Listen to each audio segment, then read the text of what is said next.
What's up, guys? Welcome to Demo with Mo. I'm your host, Monique Simmons.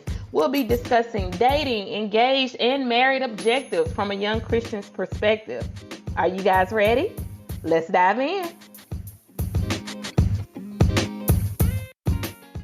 Hey, what's up, guys? Welcome to a new episode of Demo with Mo. I am your host, Monique Simmons. And today we're going to be discussing knowing when and who to confide in versus not oversharing. Today I have a special guest joining me. And when I say special, she is a repeat guest.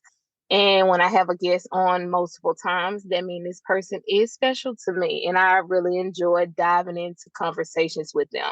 So without further ado, I would like to introduce Miss Alexis Thomas. Alexis, welcome. And if you don't mind, if you could introduce yourself to let them know a little bit more about you. Yeah. Hi, my name is Alexis Thomas. I am a mom of five. I am a wife, almost days. I am habitually late. I make candles for a side hustle, and I'm also a fraud analyst for a billion-dollar corporation. I work remotely, so that makes me comfy and lazy. But overall, I just like to talk a lot.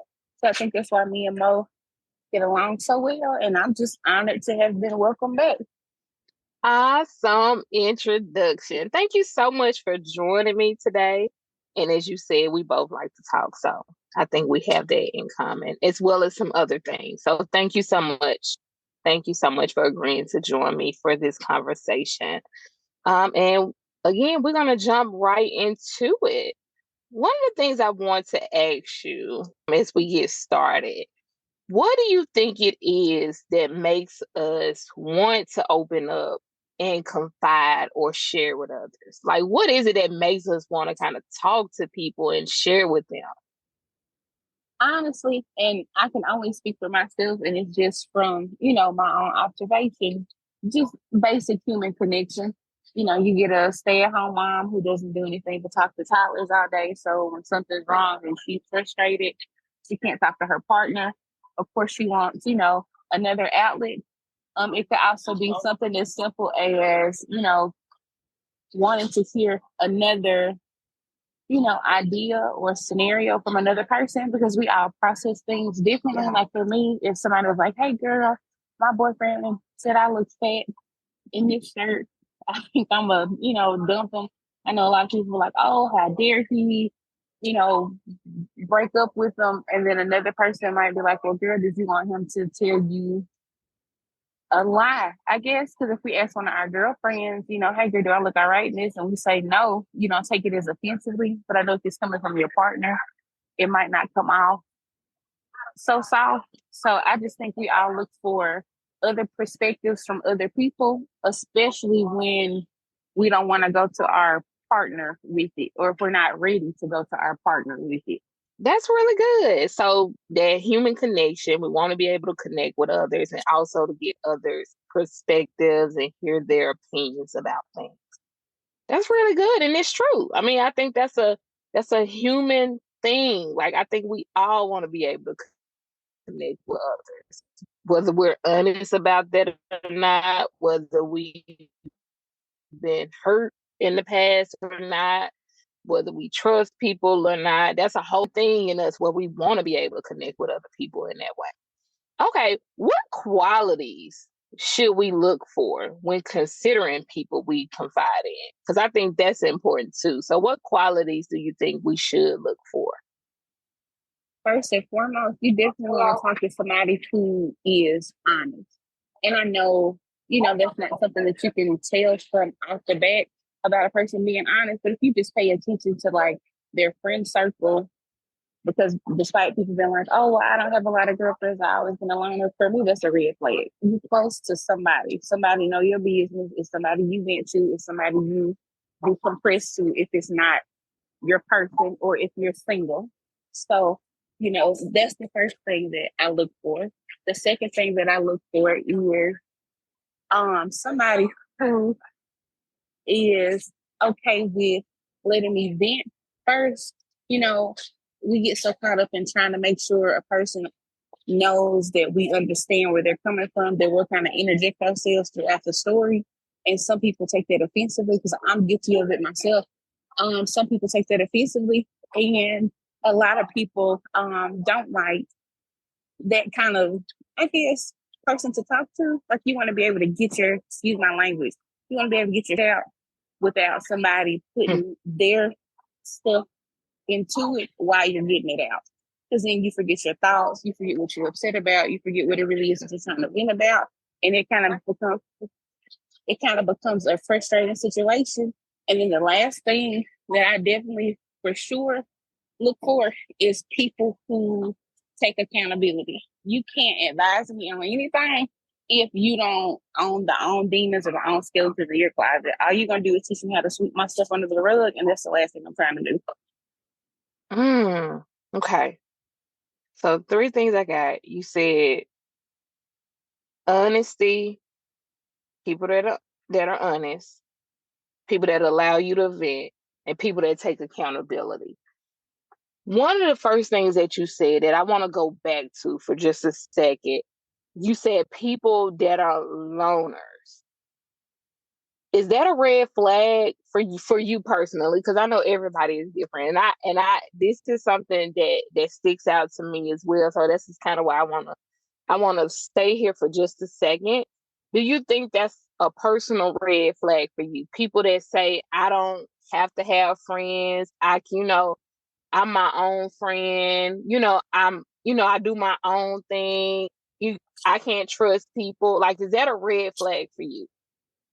Absolutely. And it's a big red flag for me. And not because I don't think people can't want alone time or like have the desire to be alone. It's mostly because at the end of the day, we all need a person, especially if they say something like, oh, well, I'm a loner, I don't need anybody but me, and they have children. Everybody needs someone, even if it's Yeah. their kid. I don't care how your day has been, and I'm so sorry for cussing. I apologize. I don't care how crazy your day has been. If you're a mom or dad and you have children at home, your best, most favorite part of your day, especially when it's time to decompress, is going to be whatever loving or affection you get from something that you created. You know what I Yeah. mean? So for me, Yeah. when people say, I'm a loner, or I don't have any friends, or I like to be by myself, or females just too messy, or whatever the case might be, for me, it's always a red flag, because you have to talk to somebody. And don't get me wrong, I know people are always big on, well, hey, if you need to vent, talk to God, and by all means, do that. I do it daily, and it feels great. However, just being a human, you have to understand that you are going to need to talk to somebody else. Always. It's not a Yeah. situation where you can be like, oh, my mom passed. Let me just hold all of that in internally and not speak to anyone. Even if it's a therapist, you're going to run your mouth to somebody, because that's how people decompress. If you write it in a Yeah. journal, that's fine too. But at some point, you still going to want to say it out loud. A lot of people don't get closure until things are spoken out loud. And even then, it might not give you closure, but it does give you some kind of relief. And that's not something I pull out my butt. That's a whole degree from Kimberly that taught me that when I was studying psychology. Everybody has to have some kind of outlet, and it's going to always be some kind of human connection. This is like people who decide to get, what is it? The pets that you can take anywhere, the emotional Oh, support animals. yeah. You Yeah. can best believe if that person can't find somebody to talk to, baby, they're talking their cat or their dog ear off, because you got to get it out. Because you got to get That's it out. real. So Yeah, that's for real. me, that will always be a red flag. Be like, oh, I'm a loner. I hang out by myself. I do this for myself, and that's great. Being comfortable in your skin and being comfortable enough to do stuff alone, especially in this generation that's real cliquish. That's admirable. But everybody needs some kind of human Somebody. attachment somewhere. If it's a Yeah. kid, it's your mom, it's your dad, your homegirl you've known since sixth grade. It's never just you. That's literally impossible. Yeah. Yeah. And that's real. And even like when you said how people use I talk to God, like even with that, like yes, we should talk to God. Matter of fact, we should talk to God first. But even with that sentiment, that's not even biblical. When they use that statement, God don't expect us to talk to him and talk to him alone and not have companionship. Like God didn't create us to be on the island. God did not create us to be alone.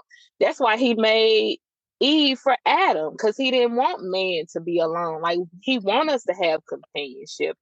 We're supposed to have companionship. Like that's biblical. So even when people say that, like that's not even biblical sound. Like to just think that God wants us to only talk to him and not have friends and not have companions and not have people in our lives that we lean on and depend on and have relationship and be able to confide and talk to. Like that's not from God. Like that's some stuff we created because we've been hurt or we don't trust people or some things that have happened to us. And that's our defenses and, trauma and things we've experienced. But God didn't do that. God didn't say that. That's some stuff we created and we made up. Okay. Do you think there's a time, even when dealing with people in our lives who are trustworthy, that we should keep things to ourselves? If so, why? Oh, absolutely. And it's for a multitude of reasons, but I promise I'll keep it short. For starters, if it's about your significant other, whether dating or married, if it's a situation where something has occurred, we'll say like cheating has occurred, and you know you're going to go back, keep it to yourself because you might forgive and forget, but friends and family do not. And I learned that No. from an older lady I used to work with. She's like, she used to tell me, Lex, I've been through X, Y, and Z with my husband. She's like, aside from the little side conversations you and I might have, or I might have with a very, very dear friend of mine. She's like, my family, my close friends, they don't know what's going on because I knew I was going back. Because I might not have liked what he did, but I was comfortable and happy with my life, with my financial status, and so on. So she's like, she just learned to hit him in his pockets and keep it moving. And, it made a lot of sense. And then also, when you vent too much about your relationship, it puts people in a position to, I feel like, and this is just from experience, it gives people the notion that they're always allowed to have an opinion, even if you aren't asking for it. Yes. Yes. And at the end of the Yes. day, I'm grown. So whether you like this person or not, the only person that has to deal with the consequence of staying or going is me. Not you, not you and your friend, not you and my neighbor, but me. And then of course if children are involved, the kids. But girl, that's a whole nother I'm not putting on the table today. But overall, yeah, definitely limited because it can backfire really fast and really bad. Yeah. Because, like I Yeah. said, people don't forget. So, in a moment where you're distraught or you're upset or it's an issue and you feel like you're going to be madder about it in 5 minutes, 5 months, 5 days, whatever, write it down first, calm down first, and then decide if you trust somebody enough to speak on it with. But make sure it's somebody that you can genuinely trust. Like in that instance, I would tell people all the time, pray for a spirit of discernment when it's time for you to share things that are near, dear, and personal to you, whether it's good news or bad, because people can be happy for your downfall and for no particular reason, just because it's you. That's good stuff. That's good stuff. And I agree. I would also add to piggyback off what you've already said, even when you're dealing with people, and that's why I added this caveat of when you're even dealing with people that are trustworthy in your life. Because sometimes you even have to keep things to yourself, even when dealing with people that are trustworthy, because people that are trustworthy in your life, they love you, they have your best intentions, but sometimes even those people, they can't help but to be biased because they love you. I mean, they love you, and in the moment, just like you said, you can be sad, you can be upset, you can be going through something, and they can't help but be biased because they love you. Because they love you, even with the best of intentions, because they love you. If you're hurt, if you're sad, if you're upset, if you're disappointed, they're going to more than likely be on your side. I mean, if we're just being real about it, they're going to be on your side. And you get over it. At the end of the day, you get over it, you move on with life, and now they may look at your partner or your spouse or whoever it is that hurt you or made you feel the way that you was feeling. They still looking at them some type of way, and you've moved on, you went on with life, and they still looking at them some type of way, and now you've opened the door to that, and you can't close that door because you open the door to this. So sometimes, even when dealing with people that are trustworthy, that love you, again, who have the best intentions, because, and I'm saying all of this because I don't want anyone to hear this and think like we're speaking ill of anyone or something's wrong with talking to certain people or they have bad intentions. No, these people can have the best intentions. They love you. They want the best for you. But even in those cases, sometimes they can't help but be biased because they love you. This is why I advocate for therapy and a third party and counselors, because they don't have a dog in the fight. They just want what's best for your relationship and your marriage. That's why I advocate for this. But sometimes, even when dealing with people who are trustworthy and that love you, it's best in certain situations to keep them out of certain things. And I'm not saying all things, because you need people you can lean on, that you can confide in, it you can talk to, that you can seek advice and different perspectives from. But dealing with some certain things in your relationship, in your marriage, it's best to keep certain things to yourself. As Alexis already said, on certain things in your relationship, it's best to keep certain things to yourself. Okay, now we're finna get into oversharing. Okay. Oversharing is when someone shares too much information or reveals more than is appropriate for the situation. Why do you think people overshare? Is this something you've done in the past? Absolutely, people overshare, and it's usually because I feel like a lack of feeling when you don't really have Yeah. anybody to vent to, and you finally do have a connection with someone where you feel comfortable enough to do so. It's just gonna all spill out like word vomit. Just like when you Mm, hold in, emotions that you haven't properly dealt with, like your first time sit down with your therapist, she might ask you how you doing. You might give her 2 hours of everything that has occurred in your life because you have never been afforded the opportunity to just let it out. Have I been yeah. guilty of it? Sure, absolutely. Even recently. And it wasn't even intentional, it just came out. And I was like, Yeah. how did I even let that, slip past? But when you're riled up and caught in a moment, especially anger, that's why I say I try to teach myself to regulate my emotions better and write it down first. Because in a moment of anger, you could reveal something to somebody that you never wanted anybody to know. And now they're looking at you sideways because they know something that's super duper personal, whether it's about Yeah. you or your partner or something going on in your relationship. It could be about your parenting style, anything. And, it just is a nosedive from there because they know now. So even if you go back and be like, Yeah. oh, girl, I just said that out of anger. Okay, but you said it. Yes, ma'am. Yes, ma'am. And let me ask you this. And I wasn't even intending on ask you this, but now that you said that you open this door, I wanna ask you this.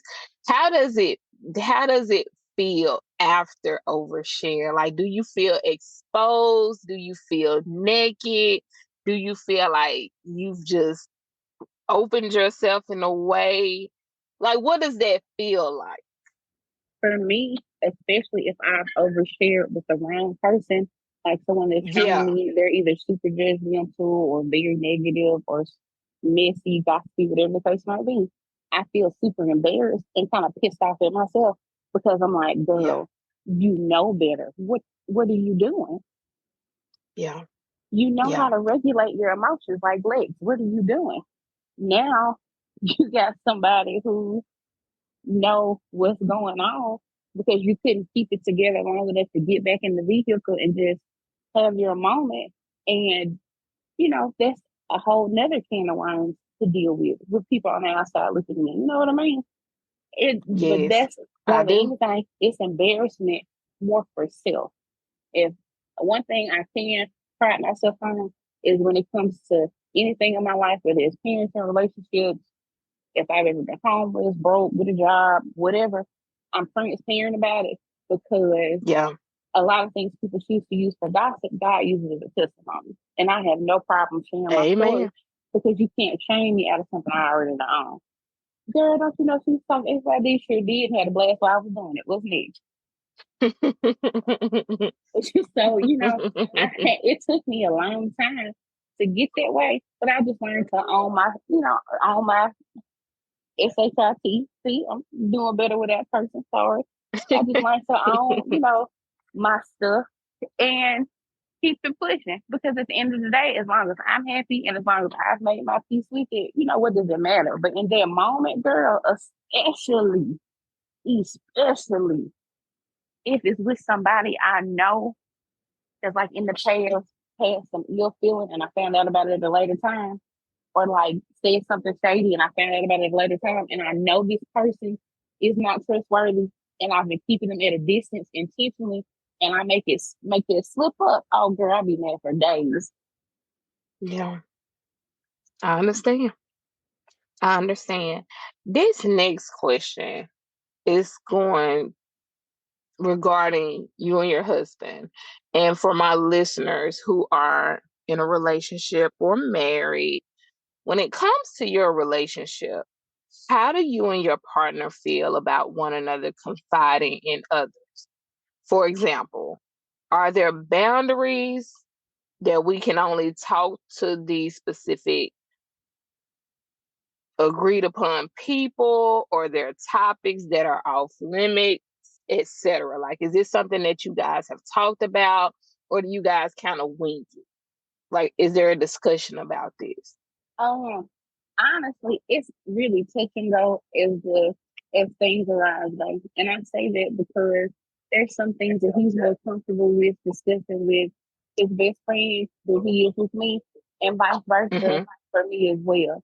The only thing that we've really come to terms with overall is keep family out of it. Okay. That's the Okay. one thing we have agreed on. Is no matter what the Okay. topic is, no matter what the issue is, I don't care if the dog died in the yard or we got to bury it tomorrow. Keep That's good. keep family out of it, and we have both learned that lesson the hard way and very recently as well. So, you know, that's really the only tickler. Now, in terms of like That's good. if we had like an issue in the bedroom, I don't think either of us discussing that with anybody outside Yeah. of each other. But we have also learned how to practice how to say it to each other first. Because for a long Okay. time, we would like speak to one another in anger. So it was a lot of yelling, a lot of talking over one another, and there wasn't really anything being accomplished. Yeah. Just two folks still mad, nobody got their point out. Now we'll both take a second and be like, hey, let's take a beat and walk away, because when stuff gets heated, it's really no way of telling how it'll go. You know what I mean? Or like if the Yeah. kids are around, because we've had arguments that have blown up in front of the children, and it's been like after the fact, like we really shouldn't have done it. And then we've had to sit them down and let them know, hey, this is not what a healthy relationship looks like. This is not what a good line of communication looks like. Mom and dad, you know, are working themselves also on properly regulating emotions and, learning to get things out the proper way, and we apologize. And, for a long Yeah. time, some of my family members like, oh, well, why do you apologize to kids? Because they need to know. A lot of it, people don't like to admit it. I feel like, particularly in the Black household, they don't like to admit it. But kids deserve apologies, and kids They do. deserve explanations. Because when they don't Yeah. get that, from my personal opinion and my own childhood experience, that's how you create trauma. Okay. So for you, what is the difference between venting and getting advice or seeking wise counsel? Oh, the difference between venting or getting advice and seeking wise counsel. Oh, that's a tough Mm-hmm. one, because that line is really, really thin. And I mean, like, paper thin, because a vent session can turn into a counseling session real quick, depending on who you're speaking with. I know for me, when people come to me specifically, I ask them, do you want advice or do you need sympathy? And that kind of tells me which side of the line I'm supposed to be on with that. Because if Yeah. you're looking for sympathy or a listening ear, then you're not calling me for advice. So that's why I always have to get them to clarify. Yeah. But either way, though, even when you clarify it, there's still a really thin line that can be easily crossed. Of course, if I'm following the vent, I just need to get it off. I need you to hear me out. I might not necessarily need you to say Okay. anything back. I just need you to let me say it. But if I'm calling for counsel or advice, first, I'm already emotional, so please watch your tone. But, you know, tell me something good that's not already the obvious. Yeah, whatever he or she did is messed up. Yeah, I'm frustrated about work X, Y, and Z. I don't need you to repeat that to me. I just need you to tell me, moving forward, what would you do if I trust you enough to even guide me in that way? Okay. Got you. Okay.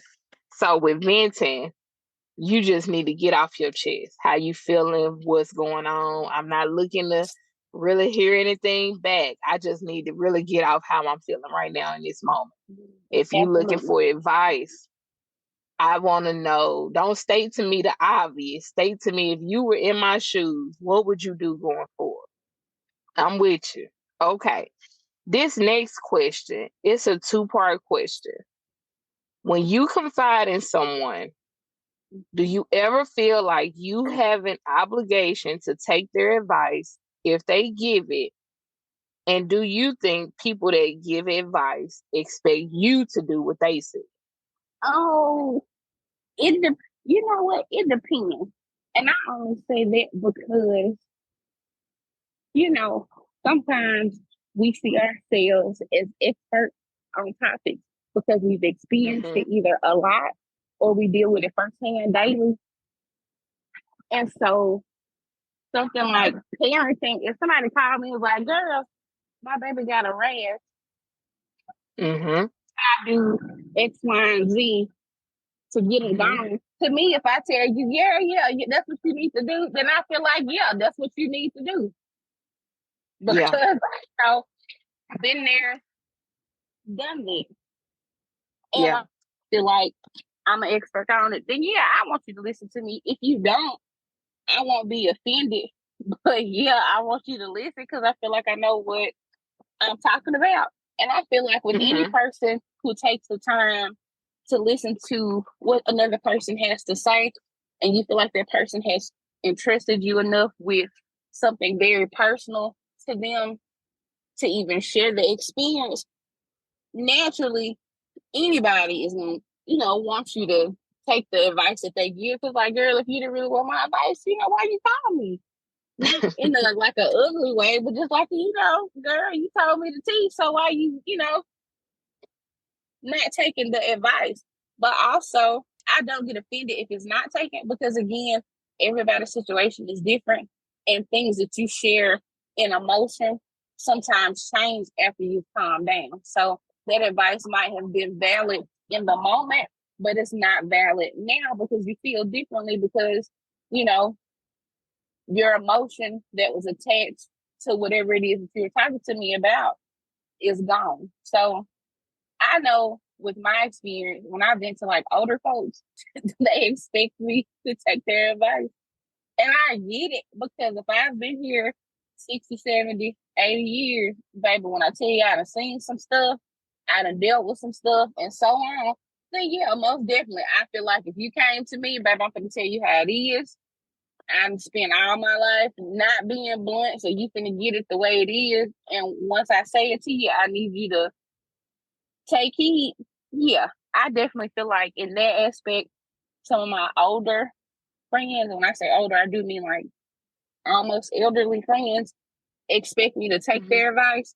And I have had instances where they've been offended if I didn't take it, but it was never anything that was like friendship breaking, like, girl, call me no more, type of thing. So with that, I just feel like it depends on the person, because again, you can't vent to everybody. You can't ask everyone for advice.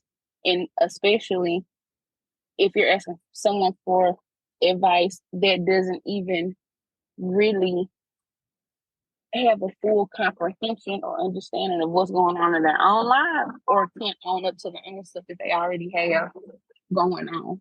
You know what I mean? Mhm. Like, you can't Yep. tell me what to do and you got 15 skeletons that you don't want to talk about. That's not, to me, that I won't say you can't give me advice. You just can't give me sound advice. Like, I'll take it because right now, you know, that's what I, if that's what it makes sound, that's what I need right now. Somebody to talk to. But Yeah. am I going to fully apply what it is that you're saying to me? Probably not. And I need you to not feel away about that, because if the shoes on the other foot and I was giving you advice from a bad place, I wouldn't expect you to be like, oh, yeah, girl, I'm going to do that. And I got 19 baby daddies, a court case, and a felony charge. You know what I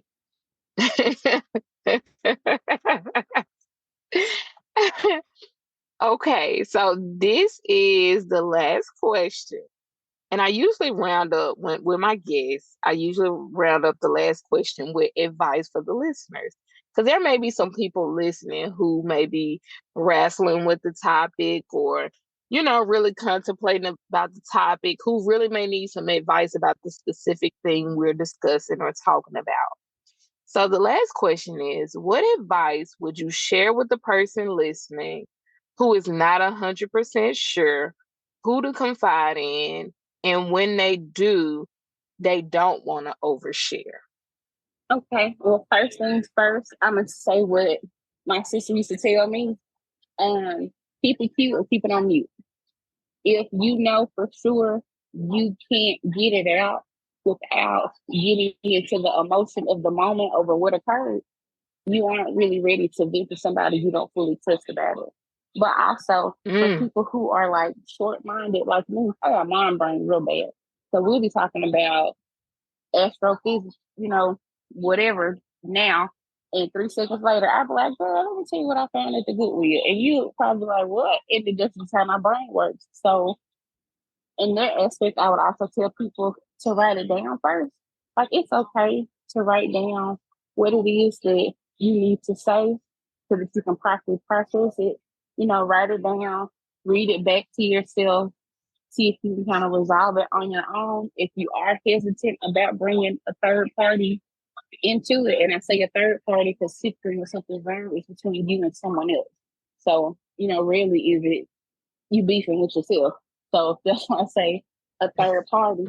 But definitely just see if you can write it out and like groove it out on your own. And if you can't, and it's okay if you can't, then they're done that. If you can't, just make sure when you go into the process of telling them what's wrong, you clarify, hey, I need to vent uninterrupted.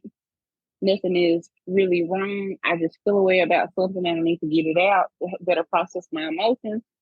Or let them know, hey, I do need to vent. However, I'm seeking some kind of counsel on the back end from a place of non-bias. That's why for me, my vent will always not be family and typically not even friends, just because like you said earlier, I love you, you're dear to me. So it's always going to be some kind of bias there because I love you. So I want what's best for you. And what you're telling me right now is something that you're expressing that apparently is not what's best.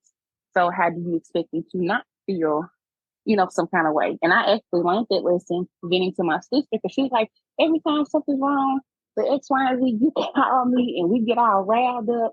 She's like, and then when you don't want to talk about it no more, it's just like, boom, over it. She's like, but we still feel, some kind of way. And I used to catch her attitude when she said that. I'm talking about recently caught one, but I get it because you want to confide in me about something that's hurting you, but you don't want to be upset about it. And it's kind of hard to do that. So I would, for starters, tell people if you can, write it down and take it to God first, of course. If you're, a church goer and you feel better talking to your pastor, what better advice can you get from somebody that follows God as well? You know what I mean? And if you aren't that into, Christianity or any religion, if you really just have somebody you can just for sure go to and like get it all out and everything come back in a place of love, no judgment, and so on, then reach out to that person as well. Or you could do what one of my classmates used to do when I was an undergrad. We would like go to Walmart when Walmart was 24 hours. She would be into it with this guy, and whatever random stranger we ran into while we were at Walmart, that's what she would vent to. She wouldn't she'd use a fake name. She's like, hey, my name is Rebecca. My boyfriend's name is Solomon, and this is what's going on. Can I ask you for some unbiased advice real quick? And most people are gonna be like, okay, I'm in Walmart at 2 o'clock in the morning, you in Walmart at 2 o'clock in the morning, we got something in common. So okay.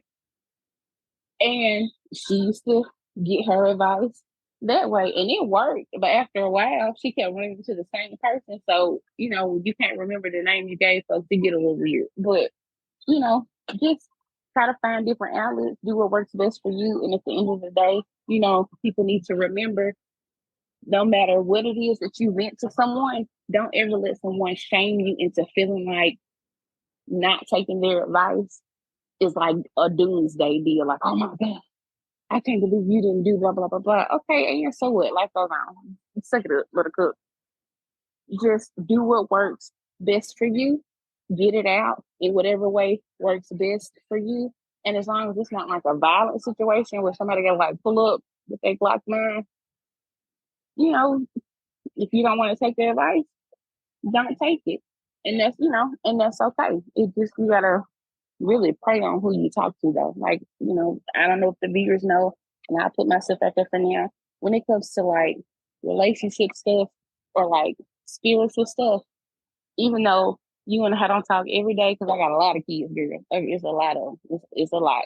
The first person I'm gonna call when I do get a free moment and get my thoughts together is you. Even if it's a hey girl, just checking in. Because just getting like a little bit of peace from the energy that you provide in our friendship calms me down enough for me to make my own rational decisions. But I also trust you enough to where if I had to tell you my sky was falling down and why, I know I can trust you with that kind of information. Especially if it's like some heavy, I need spiritual and friend girl advice type, it's gonna always be you. Because even though we weren't like super close in high school, we weren't enemies, hey girl, what's going on? How you doing? But also the spirit that you give off when we do have a conversation, like when we do our just, hey girl, just checking in, it's been a couple of weeks. Typically, that's enough for me to be like, okay, let me, calm myself down and figure out what would Mo say or what would Mo do, or let me go back and listen to a podcast. And I know that sounds super cliche, but that's an honest thing because you are the one constant thing that I have in my life that doesn't give advice, whether it's to me or to others, from a place of emotion, if that makes sense. Not saying like you like, heartless or anything, but like you go with the facts. You go with the logic. You only comment or give whatever commentary on what is presented to you, and it doesn't go beyond that. Like it doesn't turn into, and girl, if it was me, I would have been It's just a genuine, normal, conversation. And Yeah. it's appreciated, babe. I don't know if I say it enough, but I love you to death. I would call you on my deathbed if I had to. Just be like, girl, Girl. one last thing. And that's just honest, because your heart is super genuine. That's why I tell people, or that's why I guess I'm giving the advice that you have to pray for a spirit of discernment on who you vent to, because it matters. Like, because I know I have come into your inbox with some some wild stuff over the years, girl. And it's never been repeated. It's never been revealed. It's always just been, well, sis, this is what I can tell you. And I'm praying for you. If you need me, I'm here. And that's sometimes really all you need from people. So I'm gonna put this on record now. Just because y'all know I go in her inbox, that means she is free game. She is taken. That is my inbox. But if you have someone like a Mo in your life, that is most definitely the type of person I would suggest that you vent to. And for my loners, I don't need anybody's. I mean, you always got the group. Just comment as an anonymous person and take it from there. Seriously. That's real. That's real. And first of all, thank you for saying that. Seriously. I received that, and I appreciate you for sharing it. And I really appreciate you saying that. And I love you. I love you. I love you too. Seriously. And my inbox is always open. Always. Which you already know that, but it's always open. Thank you so much for agreeing to come on today. To my listeners, I really hope you enjoyed this episode. I hope you take something from this episode. I hope you, as Alexis said, be discerning about who you confide in. Make sure it's somebody trustworthy. Make sure if you have anything that feels off, like anything that feels off about, maybe I shouldn't open up to this person, you probably shouldn't open up to that person about certain things that you don't want to get out there, that you don't want anybody to know about. Maybe you shouldn't open up to that person. But if you have somebody in your life who has proven themselves to be trustworthy, they don't gossip, they don't tell you other people's business, they keep things to themselves, they're accountable about their own lives, they're transparent, they show themselves as vulnerable, they even open up about themselves. Allow yourself to trust them. Allow yourselves to confide in them. Allow yourselves to open up to somebody. You're not an island. You don't have to do life by yourself. You don't have to figure out everything on your own. God did not make you. He did not create you to do life by yourself. And life is hard. Life is hard. This is a relationship and a marriage podcast. And relationship and marriages and raising children and building families. Y'all, this stuff is hard. This ain't no easy stuff. And doing it by yourself, even harder. So when you find people in your life who are trustworthy, again, who have proven themselves to be trustworthy, lean on your people. Lean on your people, because we need it. We all need it. We all need it. We cannot do this thing called life by ourselves. So again, I hope you guys have enjoyed this episode. Alexis, again, thank you so much. I love you. I appreciate you. You are a blessing. You've been a blessing to me. You just don't even know. Guys, remember, I love you, but God loves you so much more. And we'll see you guys next week. Bye. Bye.